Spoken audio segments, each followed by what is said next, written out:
ಇವತ್ತು ಬೆಳಗ್ಗೆ ನಮ್ಮ ಅಮ್ಮನೇ ಬಿಡಿಸ್ಬಿಟ್ಟು ಶ್ರಾವಣ ಸ್ಟಾರ್ಟ್ ಆಗ್ತಿದೆ ಗಣೇಶ್ ಹಬ್ಬ ಗಂಟ ಬಾರ್ ತಿನ್ನಕ್ಕಾಗಲ್ಲ ಹೋಗಿ 1 kg ಬಾರ್ ತಗೊಂಡ್ ಅಂತ ಅಂದ್ಲು. ಸರಿ ಅಂದ್ಬಿಟ್ಟು ನಾನು ಹೋಗ್ಬಿಟ್ಟು 1 kg ಬಾರ್ ತಗೊಂಡು ಹಂಗೆ ಬರ್ಬೇಕಾದ್ರೆ ಬೂಸ ಮುಟ್ಟೆ ಒಂದ್ ಬೇಕಾಯ್ತು ಸುಖ ತಗೊಂಡೆಲ್ಲ ಬಂದ್ಬಿಟ್ಟು ನಮ್ಮ ಅಮ್ಮನ ಕೈ ಕೊಟ್ಟೆ ಬಾಟ್ ರೆಡಿ ಮಾಡಿರೋ ನಾನು ಬತ್ತೀನಂತ. ನನ್ನ ಫ್ರೆಂಡ್ ಫೋನ್ ಮಾಡ್ಬಿಟ್ಟು 15 ಎಳ್ನೀರು ಬೇಕು ಕಿತ್ತಾಕ್ಬಿಡಿ ಬಾ ನಮ್ಮ ಮಾಡ್ದಾಗಂತ ಹೋಗ್ಬಿಟ್ಟು 15 ಎಳ್ನೀರು ಕಿತ್ತಾಕ್ದೆ.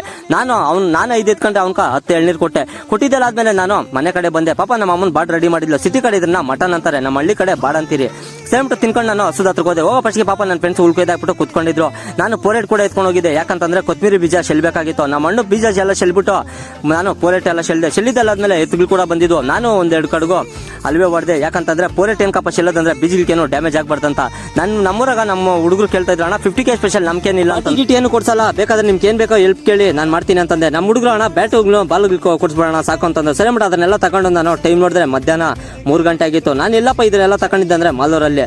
ಸೆಮ್ಟು ಬರ್ಬೇಕಾದ್ರೆ ಮಳೆ ಕೂಡ ಸ್ಟಾರ್ಟ್ ಆಗಿತ್ತು. ಅಲ್ಲೇ ಸ್ವಲ್ಪ ನಿಂತ್ಕೊಂಡಿದ್ರೆ ನನ್ನ ಫ್ರೆಂಡ್ ಇತ್ಕೊಂಡೋಣ ರೋಡ್ ಸೈಡ್ ಆಗ ಮೀನುಗಳಾಗ್ತಾರೆ, ಒಂದು 5 ಮೀನು ತಗೊಂಡು ಹೋಗ್ಬಿಡೋಣ ಅಂತಂದ. ಸರಿ ಅಂದ್ಬಿಟ್ಟು ನಾವು ಹೋಗ್ಬಿಟ್ಟು ಅಲ್ಲೇ 5 ಮೀನು ತಗೊಂಡ್ಬಿಟ್ಟು ನಾವು ಅಲ್ಲಿ ತಿಂದಿಲ್ಲ, ಅದನ್ನ ಪಾರ್ಸಲ್ ಎತ್ಕೊಂಡು ನಮ್ಮ ಕ್ರಿಕೆಟ್ ಫೀಲ್ಡ್ ಬಂದ್ಬಿಟ್ಟು ಅಲ್ಲೇ ಬ್ಯಾಟ್ಗಳು ಕೊಟ್ಬಿಟ್ಟು ಬಾಲ್ಗಳು ಕೊಟ್ಟೆ. ಅವರು ತುಂಬಾ ಖುಷಿ ಪಟ್ಟರು.